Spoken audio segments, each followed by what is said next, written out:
नमस्कार, मैं सचिन दीक्षित एक बार फिर से आप सभी के सामने हाजिर हूं। एक ऐसा व्यक्ति आज हमारे साथ में है जिसने शिवसेना का दामन तब थामा था जब गिने चुने लोगों की संख्या हुआ करती थी, यानी कि उस समय वसई विरार के क्षेत्र में जो आक्रामक हुआ करते थे, जो विपक्ष की भूमिका में अपने आप को कट्टरता पूर्वक रखते थे, ऐसे एक व्यक्ति पत्रकार थे, पत्रकारिता से इन्होंने राजनीति उसके बाद से शुरू की। पहले पत्रकारिता में जिस तरह से इन्होंने पत्रकारिता की थी, उस ज़माने की पत्रकारिता 1992, 94, 95, 96 के आसपास की पत्रकारिता अगर हम लोग याद करें तो उस समय की पत्रकारिता मिसाल दी जानी चाहिए, क्योंकि उस समय बड़ी कठिन पत्रकारिता हुआ करती थी। उस दौरान के पत्रकार शिव सैनिक आज हमारे साथ उपस्थित हैं। वर्तमान शिवसेना के जिला उप प्रमुख और नेताजी लपेटे के इस कार्यक्रम में मैं उनका अभी तक के पूरे मेरे पत्रकारिता कार्यकाल में पहला इंटरव्यू करने जा रहा हूं। इसलिए उनके शुरुआत से हम जानेंगे राजनीति कैसे हुई, अब तक का सफ़र कैसा रहा, वर्तमान की सत्ता पक्ष के बारे में जानेंगे, पूरी हकीकत दिलीप पिंपड़े जी से बातचीत करते हैं। सर, सबसे पहले आपको नमस्कार। नमस्कार। सबसे पहला सवाल, राजनीति में उतरने के पीछे का कारण पद, प्रतिष्ठा, मंच, माला, लोभ, लालच, इसलिए कि राजनीति में चलें, हमें मंच मिलेगा, ताली मिलेगी, पद मिलेगा, चुनाव मिलेगा, इसलिए राजनीति में आए क्यों थे आप? शिव सैनिक हूँ मैं। शिव सैनिक जन्म से पैदा होता है, खून में रहना मांगता है शिवसेना, वो शिव सैनिक होता है। मैं जब स्कूल में था तभी से मैं शिवसेना के बारे में सोचता था, बाला साहब को मैं भगवान मानता हूँ। और जिस दिन मेरी 10वीं की परीक्षा हुई 1983, तब मैंने मेरा लास्ट पेपर डाला और पहला काम किया, विरार शिवसेना में जाके मेरा नाम वहाँ रजिस्टर कर दिया। तब शाखा प्रमुख हमारे अरुण चोरगे थे। और बाद में मैं कॉलेज जाने लगा तो मेरे को लिखना पढ़ना पहले से बहुत अच्छा आता था। इसके लिए मुझे 84-85 में कार्यालय प्रमुख बना दिया। और कार्यालय प्रमुख बनते ही मैंने विरार शहर में सब जो काम है, फॉर्म भरना है, कोई स्पर्धा लेना है, वो काम चालू किया। और जब मैंने काम चालू किया तब हितेंद्र ठाकुर तो विरार के गलिये में सीटियाँ बजाते घूमते थे। और जैसे ही मेरा हुआ उसके बाद 90 आया। 90 में हितेंद्र ठाकुर चुनाव लड़ने गए। और हितेंद्र ठाकुर चुनाव जब लड़ने लगे तब विरार ने पूरा वसई तालुका शिवसेना बहुत स्ट्रांग था। तब आपको मैं नाम बताऊंगा कि मनोहर राउत है बोरिंज में, भास्कर मयेकर थे हमारे विरार वेस्ट में, ईस्ट में विलास चोरगे, अरुण चोरगे, चंद्रकांत पाटिल, शशिकांत पाटिल, नाला सोपाने में जाओ तो जगो चौहान एक बहुत बड़े नेता थे जो उसको सेना भवन में तब उनको जो कैबिन था, श्रीत चौहान, राजा जादव। इसके बाद वसई में जाओ तो वसंत वैती थे, अपने स्टेशन पे विनायक निकम, मदन किनी थे, उसके बाद विवेक पाटिल थे, वहाँ जाओ संदेश जादव, आगे दीपक गवान का जैसा एक बहुत बढ़िया वहाँ शिव सैनिक था। और हमारे धर्माजी पाटिल जी, ऐसे शिव सैनिक थे। पर उनमें मतभेद थे, वो मतभेद के कारण हितेंद्र ठाकुर का राजकीय जन्म हुआ है। वो जीतते गए और आप लोग जीतते गए। और जब आपने कहा वो सीटी बजा रहे थे, लेकिन सीटी बजाते बजाते वो तो आज तक 30 साल सीटी बजा रहे हैं और जीत भी रहे हैं। आपने जब आप लोगों ने लगातार प्रयास किया लेकिन हार का सामना करना पड़ा। देखो, हितेंद्र ठाकुर की जीत है ना, ये गुंडागिरी की जीत है, ये कोई विकास काम की जीत नहीं है। जब गुंडागिरी कैसे करते वो जीतते थे, पहले 3 तो उसने पूरा गुंडागिरी कर दिया। उसके बाद अभी जो राजनीति कर रहे हैं वो भी गुंडागिरी कर रहे हैं, पर वो अभी गुंडागिरी बदल गई है उनकी, अभी वो बुलडोजर की राजनीति आ गई है। अगर एक मंच के ऊपर अगर एक अंदर जैसा आदमी बोल रहा है कि पाठवू का फोकलैंड, पाठवू का, अरे कौन से है ये है विकास तुम्हारा? ऐसा नहीं होता है। तो अभी जो अनादरी को चाली में रहते हैं उनको बोलेंगे तुम्हारी चाल तोड़ देंगे, तुमको पानी तोड़ देंगे, यही सब है। और यही जब गुंडागिरी है, वही दादागिरी है, इसके वजह से वो जीत रहे हैं। बाकी विकास आपके कहने का मतलब पहले वो सीधे हमला करते थे, अब वो अपनी सत्ता का प्रयोग करके हमला करते। बराबर बोला आपने। अभी यस सत्ता का प्रयोग करते हैं। और वो उनके जो कार्यकर्ता वगैरह कुछ नहीं है, उनके लाभार्थी है। जो लाभार्थी है उनको जब तक लाभ मिलता है तब तक तो हितेंद्र ठाकुर तलवे भी चटेंगे। जिस दिन उनको लाभ होना बंद हो गया तो वो हमारे पास आएंगे दौड़ते दौड़ते, लाइन लग जाएंगे हमारे ऑफिस के आगे। उनके कई शिव सैनिक उस दौरान के, मुझे नाम याद है, राजेश राउत जैसे लोग, हाँ, बहुत सारे। वो आप विलास चोरगे, अब आप वो बहुजन विकास अघाड़ी में हैं और काफ़ी वर्षों से काम कर रहे हैं। तो ऐसे कई लोग हैं जो यहाँ कुछ मनमुटाव हुआ तभी तो वहाँ गए। मनमुटाव नहीं हुआ, जो गए उनको स्वार्थ के लिए गए थे। जब कुछ मजबूरी होती है, कोई स्वार्थ था, पक्का स्वार्थ था। और स्वार्थ भी कैसा रहता है, हम उनको ऐसा बोल भी नहीं सकते कि ऐसा स्वार्थ है, क्योंकि उनकी जगह रहती है, उनके जगह और कोई आक्रमण रहते हैं, कोई डाल देंगे, और कलर भी उनका रहता है, ब्रश भी उनका रहता है, इसके लिए कोई कोई मजबूरी में गए हैं। पर विलास चोर के जो गया वो हमारा बहुत नुकसान कर गया, क्योंकि विलास बंधु जब मैं शहर प्रमुख बना तो उप तालुका प्रमुख थे, और हमारा उनका थोड़ा क्रॉस हो गया एक चीज़ के ऊपर जो होना नहीं चाहिए था। तो अगर विलास चोर और मैं एक होते तो आज विरार का शिवसेना कुछ अलग हो जाती। यही बात कही जा रही थी विधानसभा के चुनाव में। इस बार का विधानसभा का चुनाव कहा जा रहा था बिल्कुल परिवर्तन हो जाएगा, लेकिन फिर भी फिर से वही घड़ी की जो सुई थी वो घूम कर फिर वहीं पर आकर समय भरे। मैं आपको क्या कहता हूँ, जो विकास की अगर बात करते हैं ना हितेंद्र ठाकुर, तो वो बहुत शर्म की बात है। और मैं तो एक बात कहूँगा, शर्म तो हार और जीत। हाँ।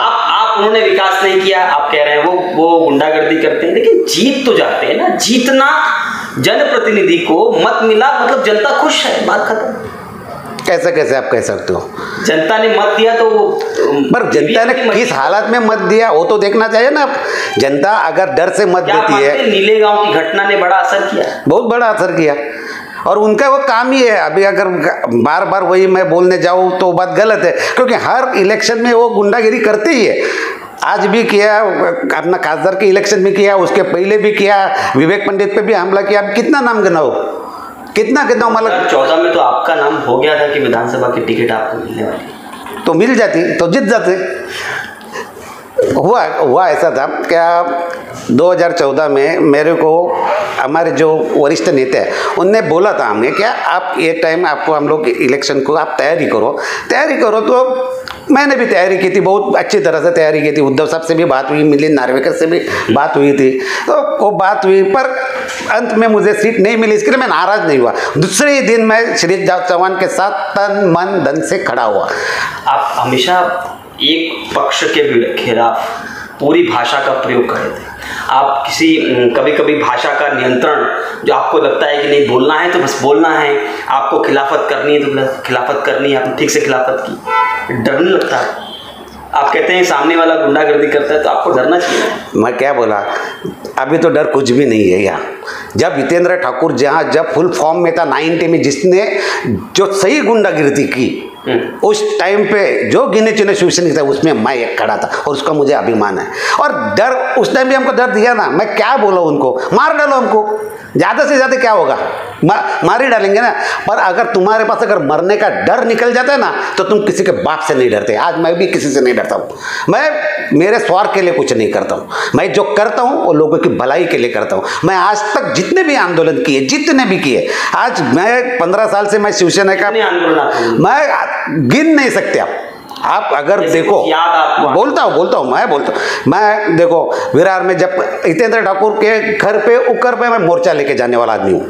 जब मुझे घर पे अच्छा। जब गोविंदा यहाँ का खासदार था, जहाँ विरार में पानी भरा था, विरार में गोविंदा आया नहीं, तो गोविंदा को चैलेंज दिया था इधर आने का, नहीं आया तो आपको काले झंडे दिखाएंगे। तो हितेंद्र ठाकुर ने उसको बुलाया था घर पे बोला तुम्हारा घर पे आने दो, तुम्हारा प्राइवेट प्रोग्राम होने दो। मैंने पूरे हमारे शिवसैनिक वहाँ जाके खड़े कर दिए, फिर पुलिस फोर्स लगा दी, सब काले झंडे दिखाए, गोविंदा पीछे से आके भाग गया, वो बात अलग। पर हमने उसका विरोध किया।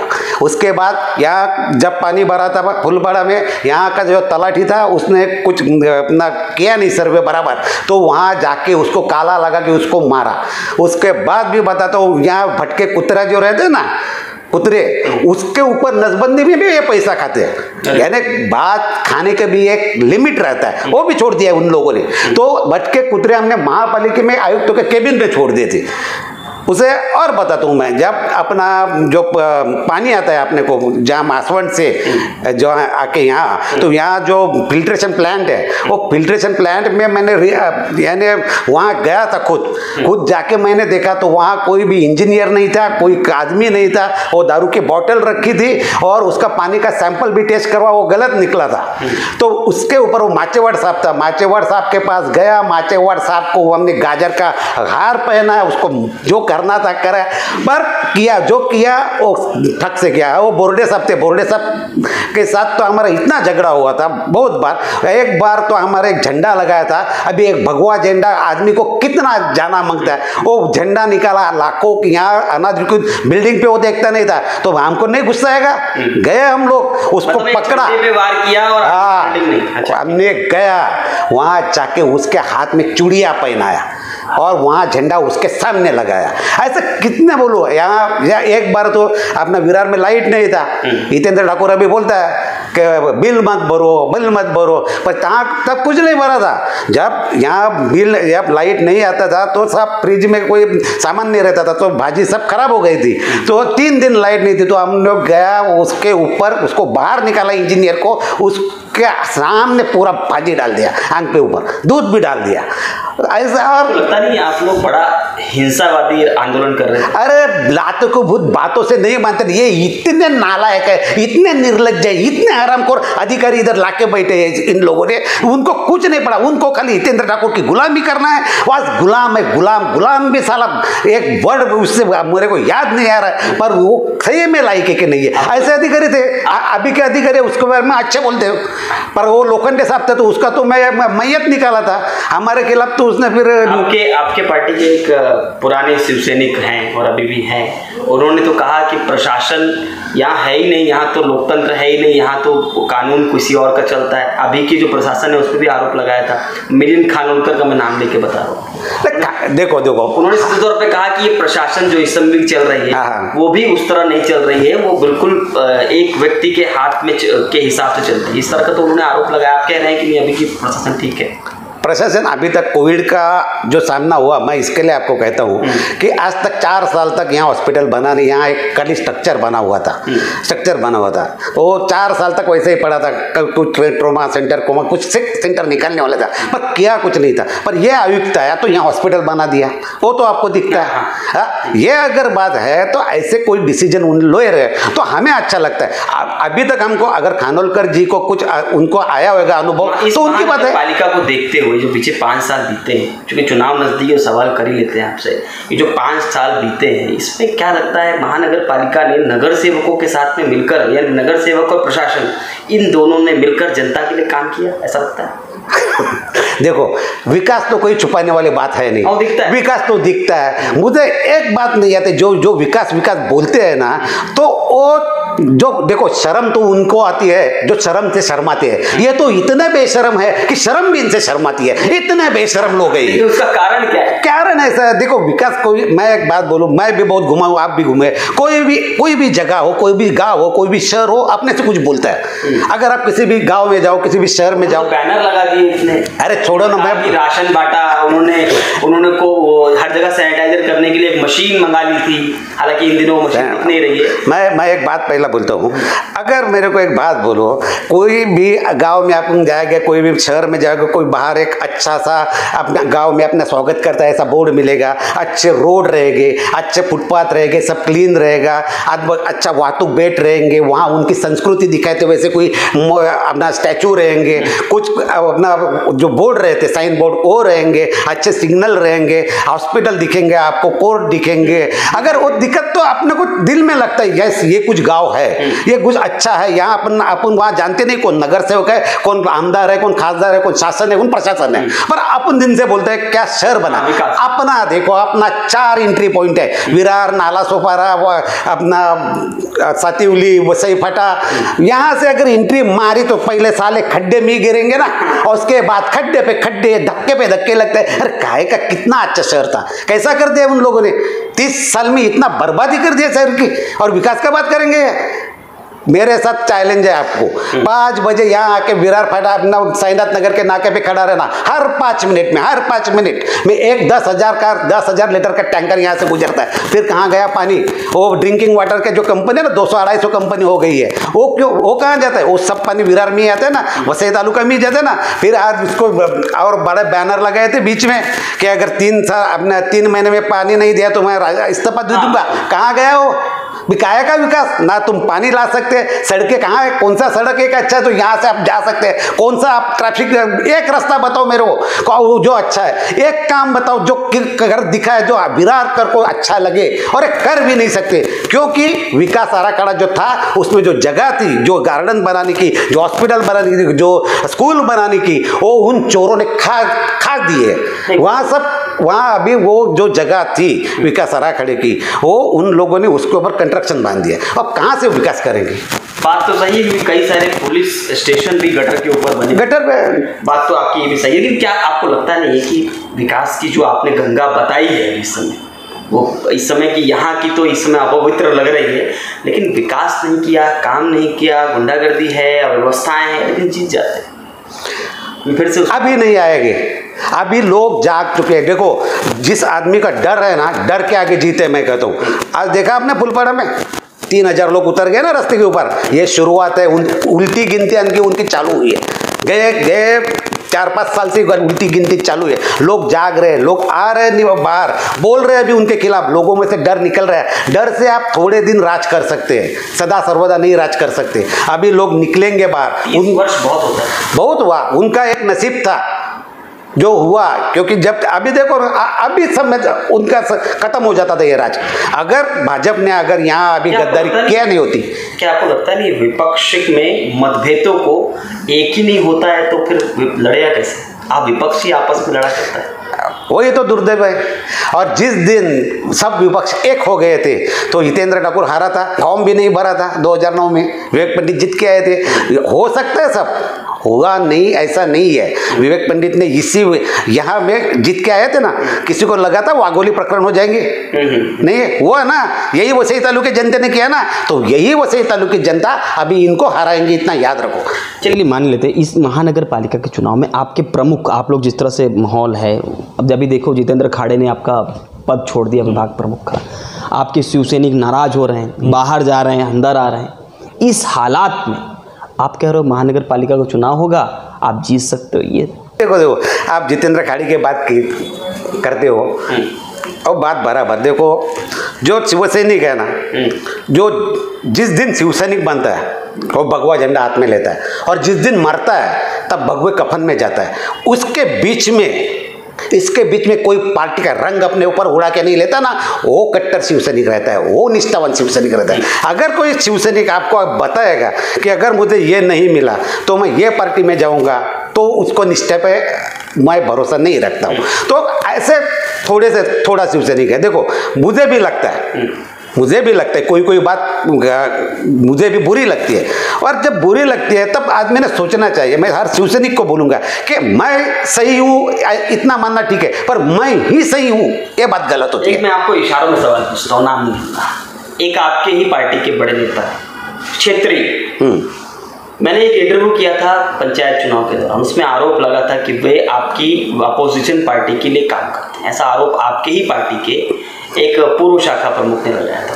तो ऐसे आरोप भी हैं आपके पार्टी के कार्यकर्ताओं पर, और उसके बाद भरोसा करके उसको फिर से पद दिया है। तो इस हालात में क्या लगता है कि जीत हो सकती है? देखो अगर कोई हो सकता है, मैं क्या कहता हूँ, ये बड़ा संगठन है हमारा, 1-2 आदमी के पीछे कुछ भी हो सकता है, कुछ कर भी सकते हैं, पर जो निष्ठावान शिवसैनिक है वो कभी भी कहाँ जाएगा नहीं। उसके ऊपर थोड़ा अन्याय भी हुआ, कुछ भी। मैं एक बात आपको बताता हूँ सचिन जी, एक बात देखो, मुंबई, ठाणा, कल्याण और पालघर, यहाँ के जो शिवसैनिक है ना, उनके ऊपर सब रेडीमेड उनको मिलता है। मैं वसई तालुका शिवसैनिक का इज्जत क्यों करता हूँ, उनको मैं बहुत दिल से क्यों मानता हूँ, क्योंकि यहाँ वो हर कोई भी रहने दो, शाखा प्रमुख रहने दो, उप शाखा प्रमुख रहने दो, गट प्रमुख रहने दो, विभाग प्रमुख रहने दो, उप शहर प्रमुख, शहर प्रमुख, कोई भी, वो हर संघर्ष करके आता है। या हर काम इजी नहीं होता है, हर काम के लिए उनको जो है संघर्ष करना पड़ता है सबके साथ। यानी एक काम करना है आपको तो नगर पालिका में संघर्ष करो, अपना पेट भरना है तो नगर सेवक के साथ संघर्ष करो। अपने हमारे आदमी को गाड़ी नहीं लगाने देते, वड़ा पाव की गाड़ी भी लगाएगा ना तो उनको हटाने के लिए वहाँ नगर सेवक आ जाएंगे, क्योंकि शिव सैनिक बड़ा नहीं होना मांगता है। मेरे साथ भी हुआ। आज मैं यहाँ का मेरे को 50 साल हुआ होने के बावजूद मैं आज 93 से मैं रेती का धंधा करता हूँ। तो यहाँ से मुंबई में माल बेचता था, मेरा बाद में मैंने खुद का गाड़ी लिया, 6 गाड़ी हुआ, बाद में डंपर बड़े हाईवा लिए, पर मुंबई में जाता था। पर मुंबई में के जब बिल्डर थे वो 2005 के बाद यहाँ विरार वसई में आने लगे, तो मुझे बोला यहाँ मटेरियल डालो, तो मैं यहाँ मेरा गाड़ी गया उधर, पिंपले ट्रांसपोर्ट देखा, तो दूसरे दिन वो बिल्डर को धमकी मिल जाती थी, इसका गाड़ी आने नहीं मांगता है। क्यों नहीं मांगता है? क्योंकि मैं शिवसैनिक हूँ, हितेंद्र ठाकुर खिलाफ बोलता हूँ, तो मुझे भी यहाँ धंधा नहीं करने दिया। मुझे भी आज भी धंधा करने को हमको मुंबई जाना पड़ता है। तो मेरे ऊपर यह हालत हो तो दूसरे शिवसैनिक क्या हो? पर यहाँ का शिवसैनिक क्या समझौता कर ले? हाँ, तो क्या समझौता कर? नहीं, मैं बता दूं, तो यहाँ का शिवसैनिक इसी हालत में लड़ता है उनसे, अपना पैसा खर्चा करके शिवसेना का काम करता है, शिवसेना का निष्ठा से काम करता है। तो ऐसा 1-2 आदमी का गलती से आप पूरा शिवसेना को मत बताओ। शिवसैनिक यहाँ का अगर हितेंद्र ठाकुर को हराने की ताकत ये शिवसेना में ही है। आपको विजय पाटिल का बयान याद है थोड़े दिन पहले? हाँ, पता है ना। देखो, विजय पाटिल, प्रभाकर राहुल, ये बड़े नेता हैं और उनका बड़े नेता से और बातचीत चालू है, उनका मसला सॉल्व हो जाएगा। पार्टी और इस बार का चुनाव, दोनों चीज देखकर क्या लगता है कि आप इस बार के चुनाव में ठीक से उतरेंगे आप लोग और दमखम के साथ महानगर पालिका में जीत दर्ज करेंगे? भरोसा है? देखो, जीत हार इसमें क्यों अटक जाते हैं? मैं कह रहा हूँ जब जीत हार की बात आती है तो आदमी अटक जाता है, तब हिचकिचा जाता है। मैं सवाल सीधा पूछ रहा हूँ, जीत का कितना भरोसा है? 100%। बताता हूँ मैं क्यों, मैं बताता हूँ आपको। आप सोचो, आपको कभी लगा था क्या कभी हितेंद्र ठाकुर फॉर्म भी नहीं भरा ना? 9 की बात छोड़ दो, 14 में भी मैं बताता हूँ, मेरे आप गौर से देखो, 14 में भी और 20 में भी अगर भाजपा अगर गद्दारी नहीं करता तो 101% तीनों सीट आ जाता, 2 तो 100% आ जाता, 1 को हम लोग हारा देते। मानते हैं भाजपा गद्दार? 101%। मैं उदाहरण देता हूँ, जब मेरे महापालिका इलेक्शन में गए टाइम लड़ रहा था, ये पूरा विरार की जिम्मेदारी मेरे ऊपर थी। मैं नाम लेके बताता हूँ, राजन नाइक जी तब यहाँ के सब अभी भी प्रमुख है, वो मेरे मित्र है। पर उस टाइम ऐसा हुआ था, क्या हमारा कपिल पाटिल जी इस खासदार है, उनके पास हमारा मीटिंग हुआ था, तो यहाँ के उन लोगों ने 10 सीट ले ली थी। कितना है? 10 सीट ले लिए थे। उसके बाद इलेक्शन के 1 दिन पहले शाम को 7 बजे मुझे उनका फ़ोन आया कि हम लोग खाली 1 ही सीट लड़ रहे हैं, 9 सीट आप देखो क्या करना है। आप सोचो, अगर कोई आपको सीट लड़वाना है तो कितना डॉक्यूमेंटेशन करना पड़ता है, कितना क्या है। मैंने कैसे भी किया, मैं वो 9 सीट शिवसैनिकों से लड़ाया, पर 1 दिन पहले कोई 9 सीट छोड़ देना, उनकी भी कुछ मजबूरी रही होगी, वो मुझे पता नहीं, पर हमने किया। मैंने 1 दिन में 9 कैंडिडेट खड़े किया और शिवसेना को वहाँ से, नहीं तो क्या हो जाता, तो अगर ऐसा हो जाता 9 सीट बिनोर आए गए तो 9 सीट, तो फिर तो माहौल ही बदल जाता था, पर वो करने नहीं दिया। और इस टाइम मैं क्यों बोलूँ, इस टाइम तो सब पत्रकार बोल रहे हैं कि भाजपा वाले खुलेआम घूम रहे थे, खुलेआम किया। अगर वो नहीं करते तो फिर आज सही में 2-3 आमदार हमारे यहाँ के भी आ जाते और महापालिका हम लोग स्ट्रांगली जीत जाते, स्ट्रांगली। कोरोना काल में बहुजन विकास आघाड़ी ने कहा कि हमने लाखों लोगों को भोजन पहुँचाने में निरंतर कामयाब रहे। उन्होंने लगातार कोरोना काल में काम वर्क फ्रॉम माय ऑफिस, अभी गैस पाइपलाइन का उद्घाटन जिस तरह से एक सोसाइटी में किया कि वहाँ सोसाइटी में गैस पाइपलाइन कितने बार करेंगे। नारियल का दुकान खोल कर रखा है कि उन लोगों ने अभी पहले 2 साल पहले भी यहाँ किया था। उद्घाटन में थोड़ा अंतर था, जो अंतर रहने तो पहला गैस आने तो दो ना। अरे इतना क्यों बचपना करते आप, पहला कुछ गैस आने दो, बाद में आप बनता है तो हम लोग नारियल देंगे आपको, फिर फोड़ो ना हर सोसाइटी में जाके। कुछ आया नहीं, कुछ अभी तक किसका पता नहीं है और यार नारियल पे नारियल फोड़ते जा रहे हैं। कोरोना काल में तो काम किया ना? अरे कुछ भी नहीं किया, झूठे है वो। क्या क्या काम किया, कौन दिखाता है बाहर? वो जीवदानी ट्रस्ट को मानता हूँ मैं, ट्रस्ट को मानता हूँ। ट्रस्ट यानी उनका घर का प्रॉपर्टी नहीं, जो ट्रस्ट ने काम किया, ट्रस्ट ने दिया, पर वो ट्रस्ट का था। उनका क्या है, उनका क्या है? 2 किलो कांदा दिया है वो, क्या कुछ भी बोलना, कुछ भी करना। बैनर लगे हैं, बैनर। अरे वही तो मैं बोला था ना, मैं लिखा भी था ना, बेगाने शादी में अब्दुल्ला दीवाना। अरे पैसा किसका, काम किसका, श्रेय कौन ले रहे हैं? अगर उनको इतना ही तो था लोगों के लिए प्रति, तो घर घर में जाके बांटते थे ना। कुछ नहीं बांटा है, खाली खिचड़ी आया था, क्या वो जीवदानी ट्रस्ट का था, उन लोगों ने बांटा। दूसरा उन लोगों ने अपने पैसे से कुछ भी नहीं किया, खाली लोगों को मूर्ख बनाने का काम कर रहे। आखिरी सवाल है, हम ये माने कि शिवसेना का अगर महानगर पालिका के चुनाव में जीत दर्ज करती है तो मान के चले कि वो चौमुखी विकास करेगी, हर तरफ विकास आएगा, लोगों की भावनाएं सुनी जाएंगी, या लोगों की मांग पूरी होगी, लोगों के सपने पूरे हो सकते हैं। जादू की कांडी तो नहीं है, पर एक मैं बात आपको बताता हूँ, जो हितेंद्र ठाकुर ने जो किया नहीं ना, वो काम 101% कर दूंगा। सॉस का काम है, स्कूल का काम है। देखो अपने राजनीति बाजू में रहो तो अभी यहाँ यानी 5-10% लोग ऐसे हैं ना कि देश में विदेश में कौन से भी हॉस्पिटल में जाके उपचार ले सकते हैं, पर 90% जनता यहाँ की ऐसी है कि वो कहाँ भी उपचार नहीं ले जा सकते। उनको पर कोई बीमार पड़ा तो कोई घर में 25,000 नहीं रहता कि डिपॉजिट देने को, तो 10-15 हज़ार रुपये कमाने वाला आदमी, मैंने देखा है ये सब चीज़, मैं देखा है, इसके लिए मुझे गुस्सा है। तब वो आदमी हॉस्पिटल में नहीं लेके जाते, फिर हॉस्पिटल वो ऐसा ही मर जाता है। ऐसे बहुत सारे जन कोई हॉस्पिटल में एडमिट करते और भाग जाते पैसे के लिए, वहाँ उसको देखने के लिए कोई नहीं होता। फिर एक उनको 130 साल में नहीं बना सकते थे इतना जगह, तो एक हॉस्पिटल अच्छा अगर बना देते तो क्या हो जाता। आज जिला परिषद के स्कूल की हालत क्या है, यहाँ कोई ना कोई कहाँ टॉयलेट है तो कहाँ कुछ है। हमारी एक मांग थी कि एक जिला परिषद का स्कूल एक 5 स्टार स्कूल जैसा बना दो, वो बन सकता है, पुणे में एक जगह बना हुआ है। तो फिर ये जो स्कूल वाले लुट्टे, अभी हॉस्पिटल वाले लुट्टे, स्कूल वाले लुट्टे, ब्लैकमेल करते। यहाँ आता है स्वास्थ्य का प्रश्न, यहाँ आता है भविष्य का प्रश्न। अगर जिला परिषद का स्कूल अगर आप अच्छी तरह से बना देते हैं, एसी लगा देते हैं, आपको डिजिटल लगा देते हैं, कंप्यूटर रख देते हैं, तो क्यों नहीं जाएंगे सब लोग, फिर स्कूल में ही जाएंगे ना, तो लोगों का पैसा बचेगा। पर ऐसा उसने कुछ किया, एक भी काम नहीं किया। आप आएंगे तो कर, शायद कर दूंगा। हमारा बहुत सारा, वो नहीं बहुत सारा, मैं तो हर जगह आरओ लगाने की सोच सकता हूँ, क्योंकि गरीबों को पानी भी अच्छा मिलना चाहिए। स्कूल महानगर पालिका में शिवसेना की सत्ता अगर आती है, अगर, तो वो सारे सपने पूरे होंगे, जनता को इसकी जरूरत है। प्रयत्न तो भरपूर करूंगा। धन्यवाद। ये थे दिलीप पिंपड़े, जिला उप प्रमुख शिवसेना। इनसे बातचीत के दौरान एक बात तो साफ हुई कि इन्होंने कहीं ना कहीं 1990 से लेकर अब तक का एक तस्वीर हम लोगों के सामने पेश की। उस तस्वीर को देखने के बाद में ये लगता है कि वाकई में क्या ऐसा माहौल था, और था तो कितना भयानक रहा होगा। वर्तमान स्थिति में इन्होंने विकास की जो दृश्य दिखाया, जो विकास होना चाहिए था और जो नहीं हुआ है, वो वाकई में कहीं ना कहीं हकीकत है। अब देखना ये होगा कि आने वाले समय में महानगर पालिका के चुनाव में शिवसेना किस प्रकार से अपने कदम बढ़ाती है और वो जीत दर्ज कर पाएगी या नहीं। जो दिलीप पिंपड़े जी ने कहा कि जीत दर्ज करना हम 100% प्रयास करेंगे और जीत दर्ज करेंगे, हार जीत पर भी इन्होंने कहा कि वो तो अलग बात है। अब देखना ये होगा कि आने वाले समय में क्या होता है। आज के लिए इतना ही, धन्यवाद।